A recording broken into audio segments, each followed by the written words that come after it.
السلام علیکم ورحمۃ اللہ وبرکاتہ۔ بسم اللہ الرحمن الرحیم۔ سوال پوچھیے کہ ایک نئے ایپیسوڈ کے ساتھ ہم آپ کی خدمت میں پھر سے حاضر ہو رہے ہیں۔ ہمارا یہ 24واں ایپیسوڈ ہے۔ 23 ایپیسوڈ ہم اس سے پہلے ریکارڈ کرا چکے ہیں آپ کے سوالوں کے ساتھ۔ آج کے پروگرام کا پہلا سوال ہم لے رہے ہیں۔ پہلا سوال یہ ہے کہ کیا چھپکلی کو مارنا صحیح ہے، درست ہے یا نہیں؟ چھپکلی کے مارنے کے تعلق سے شریعت کیا کہتی ہے؟ دیکھیے گا، حدیث پاک کے اندر اللہ کے نبی صلی اللہ علیہ وسلم نے چھپکلی کو مارنے کا حکم دیا ہے، اور دوسری حدیث میں اللہ کے نبی صلی اللہ علیہ وسلم کے قول کو نقل کیا گیا کہ آپ نے فرمایا کہ جس نے ایک دفعہ میں چھپکلی کو مارا اس کو 100 نیکی ملے گی، اور جس نے دوسرے بار میں مارا، دوسری دفعہ میں مارا تو اس کو کم نیکی، تیسری بار میں مارا تو اس کو اس سے کم نیکی ملے گی۔ ان دونوں حدیثوں سے ہمیں یہ پتہ چل جاتا ہے کہ چھپکلی کو مارنے کا حکم حدیث پاک کے اندر موجود ہے۔ دوسرا سوال یہ ہے کہ عام طور سے یہ کہا جاتا ہے اور مشہور بھی ہے لوگوں کے درمیان کہ کھانا کھانے کے بعد میٹھا کھانا سنت ہے۔ اس کی کیا حقیقت ہے؟ دیکھیے گا، حدیث پاک کے اندر کہیں پر بھی یہ نہیں ملتا کہ اللہ کے نبی صلی اللہ علیہ وسلم کھانے کے بعد میٹھا کھایا کرتے تھے۔ ارے میٹھا تو چھوڑیے گا آپ، اللہ کے نبی صلی اللہ علیہ وسلم کو تو کئی روز ہو جایا کرتے تھے کہ آپ صحیح سے کھانا کھاتے ہوں۔ کبھی دوپہر کا کھانا کھایا تو شام کا نہیں کھایا، شام کا کھایا تو دوپہر کا نہیں کھایا، کبھی کئی روز ہو گئے آپ کو کھانا میسر ہی نہیں ہوا۔ دیکھیے گا، یہ بات غلط مشہور ہے لوگوں کے درمیان کہ کھانے کے بعد میٹھا کھانا سنت ہے۔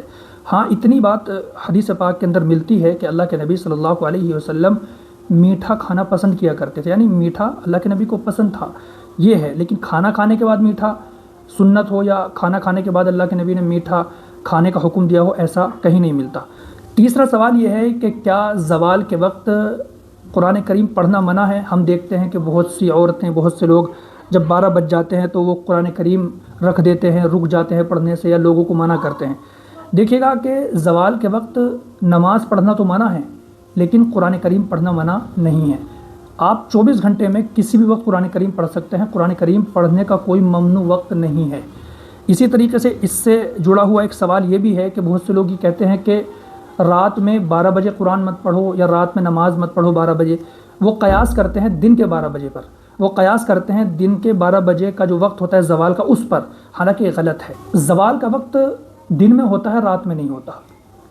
زوال کے وقت نماز پڑھنا منع ہے، قرآن پڑھنا منع نہیں ہے، اور رات کا جو 12 بجے کا وقت ہے وہ تو کوئی مسئلہ ہی نہیں ہے، اس میں قرآن بھی پڑھیں اور نماز بھی پڑھیں۔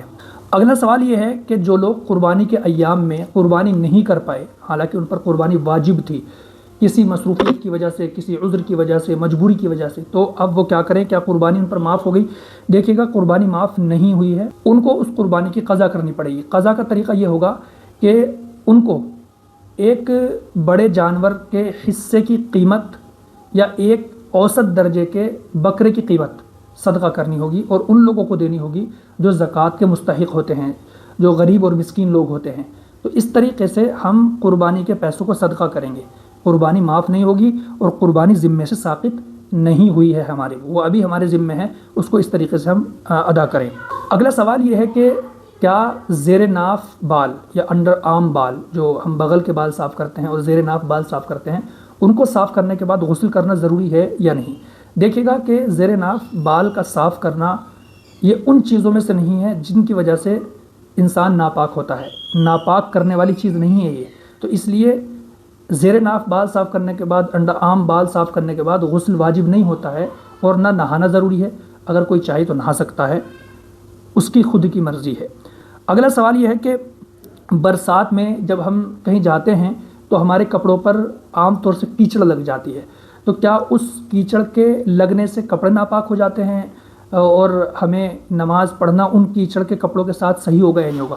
دیکھیے گا کہ کیچڑ اگر صرف بارش کے پانی کی کیچڑ ہے تو پھر کپڑے ہمارے ناپاک نہیں ہوں گے، لیکن اگر کیچڑ کے اندر گندگی ملی ہوئی ہے، ایسی کیچڑ ہے جہاں پر گندگی پڑی ہوئی تھی، نالے کا پانی یا گٹر کا پانی، تو اس صورت میں وہ کیچڑ ناپاکی کے ساتھ ملنے کی وجہ سے ناپاک ہو گئی، اور اس کیچڑ کے کپڑے پر لگنے کی وجہ سے کپڑے ناپاک ہو جائیں گے، پھر ہمیں ان کو دھونا پڑے گا۔ آج کے ہمارے اس پروگرام یعنی سوال پوچھے کے ایپیسوڈ نمبر 24 کے یہ کچھ سوال تھے جو ہم نے آپ کے سامنے رکھے ہیں۔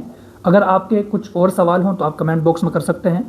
اللہ سے دعا کیجیے گا اللہ عمل کی سمجھ کی توفیق عطا فرمائے۔ السلام علیکم ورحمۃ اللہ وبرکاتہ۔